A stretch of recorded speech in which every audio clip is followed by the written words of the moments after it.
La Iglesia de Cristo Romanos 16:16. Presenta. Curso Bíblico Escuela Bíblica Mundial. Lección 1. La vida sin Cristo. ¿Está usted salvo? No hay nada más importante que ser salvo. La comida, el agua, la ropa y la vivienda son importantes, pero solo son cosas pasajeras. La salvación, en cambio, es eterna.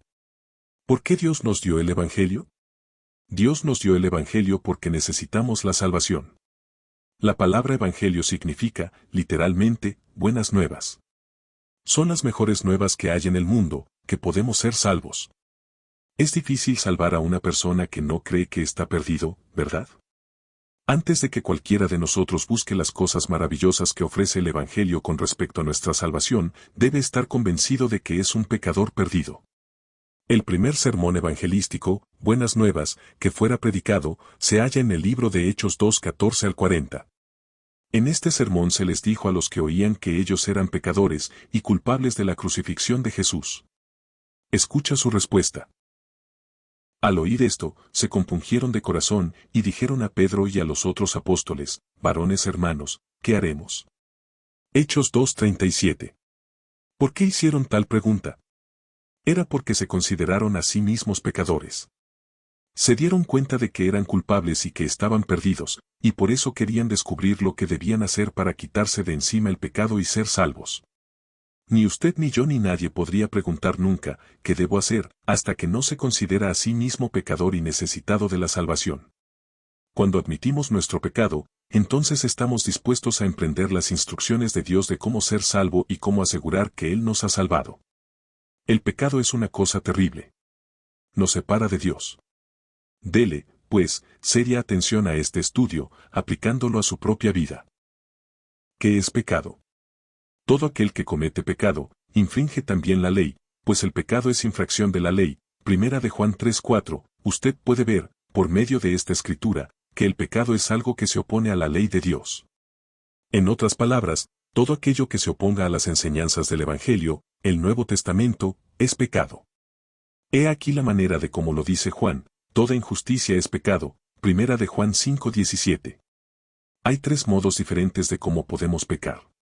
Primero, pecamos al hacer lo que la palabra de Dios claramente prohíbe. Cosas tales como fornicación, adulterio, borrachera, idolatría, mentira, robo, asesinato, odio y codicia. Los siguientes pasajes enumeran algunas de las cosas que debemos evitar: Mateo 15:19, Primera de Corintios 6:9 y 10, Gálatas 5:19 al 21, Efesios 4:25-31, Efesios 5:3 y 4, Segunda de Timoteo 3:2 al 4, Primera de Juan 3:15. Segundo, pecamos al no hacer lo bueno. No solo pecamos al entregarnos a las cosas antes mencionadas, sino también al dejar de hacer lo bueno cuando indiscutiblemente tenemos que ponerlo en práctica. En otras palabras, Dios no solamente quiere que nos abstengamos del mal, sino que también desea que hagamos lo bueno. Santiago dice, y el que sabe hacer lo bueno, y no lo hace, le es pecado. Santiago 4:17. Tercero, pecamos cuando llevamos una actitud incorrecta. El Nuevo Testamento no solo censura los actos externos, sino también las cualidades internas como el corazón, los motivos, las intenciones y los deseos. Considera los pasajes tales como Mateo 5:21 al 22, Mateo 5:27 y 28 y Marcos 7:21. ¿Cuál es el origen del pecado? El pecado empezó con Satanás. Juan dice, el que practica el pecado es del diablo, porque el diablo peca desde el principio. Para esto apareció el Hijo de Dios, para deshacer las obras del diablo. Primera de Juan 3:8. Por esta razón aquellos que viven una vida de pecado son considerados como si fueran hijos del diablo. Juan 8:44, Primera de Juan 3:10. Satanás está siempre tratando de conducirnos al pecado. Juan 13:2, Hechos 5:3. Él hace esto por medio de la tentación. Primera de Corintios 7:5, Primera de Tesalonicenses 3:5. La tentación excita nuestros naturales deseos de la carne. Santiago 1:14, Primera de Juan 2:15 al 17. ¿Es pecado ser tentado? No. Solo somos culpables de pecado cuando le damos paso a la tentación. Santiago 1:12 y 15. Hasta Jesús fue tentado, pero no pecó. Hebreos 4:15, Mateo 4:1 al 11. El hecho de que Adán y Eva fueran tentados por lo que el diablo les pusiera delante no los convirtió en pecadores. El pecado aconteció cuando se dieron a la tentación y quebrantaron, de esa manera, la ley de Dios. Lo mismo ocurre con nosotros. Dios no nos considera pecadores porque seamos tentados. Llegamos a ser culpables de pecado solo cuando nos dejamos dominar por la tentación y ofrecemos resistencia a la ley de Dios. ¿Cuántos han pecado? Toda persona responsable por sus actos ha pecado. Ninguno de nosotros tiene derecho de afirmar, no soy culpable. Pablo dice, no hay justo, ni aun uno. Romanos 3:10.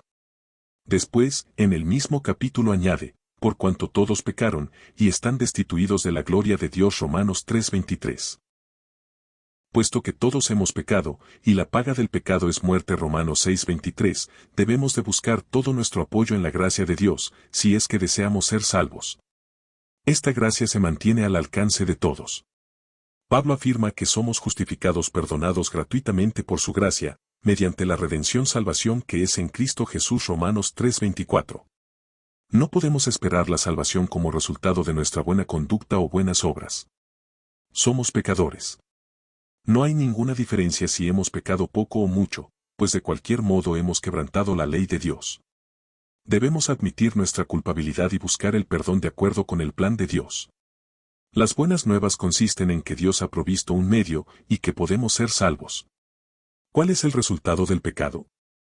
Observamos los efectos y resultados del pecado por todas partes: familias divididas, cárceles, guerra, gente infeliz.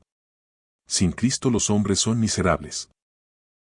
La Biblia habla ampliamente acerca de la condición de quien vive en el pecado. Se le considera espiritualmente enfermo. Mateo 9:12, perdido. Lucas 19:10, hijo del diablo. Juan 8:44, esclavo del pecado. Romanos 6:16, morador de las tinieblas. Colosenses 1:13, primera de Pedro 2:9, primera de Juan 2:11. El resultado final del pecado es la muerte. La Biblia habla de dos clases de muerte, física y espiritual. La muerte física es resultado del pecado de Adán, no de nuestros propios pecados personales. Toda la gente, no importa su condición espiritual, tiene que sufrir la muerte física. Pero la liberación de la muerte física también le llegará a toda la gente, a pesar de su condición espiritual. Esta liberación vendrá por medio de la resurrección. Pues por cuanto la muerte vino por un hombre también la resurrección de los muertos. Porque como en Adán todos mueren, así también en Cristo todos serán vivificados. Primera de Corintios 15:21 y 22. No os maravilléis de esto, porque viene la hora en que todos los que están en los sepulcros oirán su voz y saldrán, los que hayan hecho lo bueno, a resurrección de vida, y los que hayan practicado lo malo, a resurrección de juicio. Juan 5:28 y 29. ¿Tengo que responder por el pecado de Adán? Nosotros no tenemos responsabilidad por lo que hizo Adán. Dios no nos hace responsables por los pecados de los demás, sino únicamente por nuestra propia y personal desobediencia a su ley. Segunda de Corintios 5:10. De manera que cada uno de nosotros dará a Dios cuenta de sí. Romanos 14:12. La muerte espiritual es el resultado de nuestros pecados. La Biblia la llama la segunda muerte. Pero los cobardes e incrédulos, los abominables y homicidas, los fornicarios y hechiceros, los idólatras y todos los mentirosos tendrán su parte en lago que arde con fuego y azufre, que es la muerte. Segunda Apocalipsis 21:8. Una muerte horrible. Esta horrible muerte consiste en que el pecador vivirá eternamente separado de Dios y de Cristo. Esto impide que la persona que viva en el pecado vaya al cielo. Jesús les dijo a los que rehusaron dejar el camino del error: yo me voy, y me buscaréis, pero en vuestro pecado moriréis, a donde yo voy vosotros no podéis venir. Juan 8:21. Estos sufrirán pena de eterna perdición, excluidos de la presencia del Señor. Segunda de Tesalonicenses 1:9. Este será el resultado final de la vida del pecador. Romanos 6:23 y Santiago 1:15.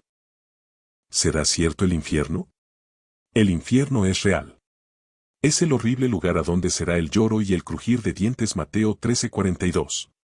El horror aumenta porque los que irán ahí serán atormentados día y noche por los siglos de los siglos. Apocalipsis 20:10.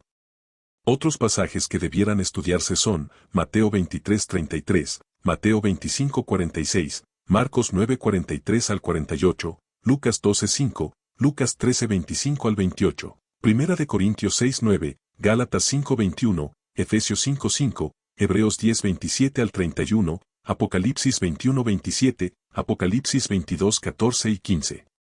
Dios no quiere que ninguno de nosotros vaya al infierno. El infierno fue preparado para el diablo y sus ángeles. Mateo 25:41. Solo cuando alguien prefiere entregarle su vida a Satanás y no a Dios, será condenado al infierno. La voluntad de Dios es que nadie se pierda. Segunda de Pedro 3:9. A esto se debe el por qué Él nos ha provisto la manera de escapar de la condenación del pecado. Él nos ofrece un plan de escape. Tenemos libre albedrío. Esto quiere decir que poseemos la facultad de escoger el camino que conduce al infierno o el que lleva al cielo. Dios no nos obliga a elegir el camino de salvación. Juan 5:40. Pero nos invita y nos concede la oportunidad de llegarnos a Él si así lo queremos. Apocalipsis 22:17. ¿Vive usted en pecado? Si así fuera, esperamos que este estudio, después de mostrarle las terribles consecuencias del pecado, lo haya hecho tomar la decisión de buscar la ayuda de Dios.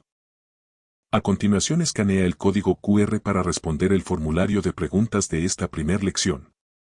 Es decir, la historia del celestial favor de Cristo y de su gloria, de Cristo y de su amor. Me agrada referirla, pues sé que es la verdad y nada satisfacer cual ella mi ansiedad.